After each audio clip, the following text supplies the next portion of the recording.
کہتے ہیں جمیعا، نہیں سمجھے؟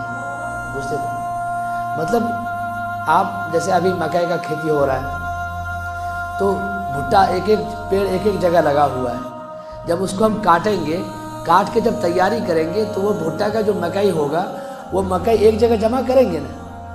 تو اسی طریقے سے ہمارا گناہ کبھی آنکھ کا گناہ ہے، کبھی منہ کا گناہ ہے، کبھی دل کا گناہ ہے، کبھی کیا کیا گناہ ہے، کبھی حرام کھا کے گناہ کر رہے ہیں، تو یہ گناہ ہمارا بٹا ہوا ہے۔ اللہ کہہ رہا ہے کہ جب تم ہم سے معافی مانگو گے، میری عبادت کر کے مجھ سے معافی مانگو گے اور میرے سامنے ہاتھ پھیلاؤ گے تو میں تمہارے سارے گناہوں کو معاف کر دوں گا، سارے گناہ کو ایک جگہ جمع کروں گا اور سارے گناہ کو معاف کر دوں گا۔ یہ اللہ کہہ رہا ہے قرآن کریم کے اندر، سنا ہے یہ بات؟ تو نفس سے لڑائی کرنا سب سے بڑا جہاد ہے، کیونکہ آپ نفس سے اکیلے لڑتے ہیں۔ نے کہا کہ نہیں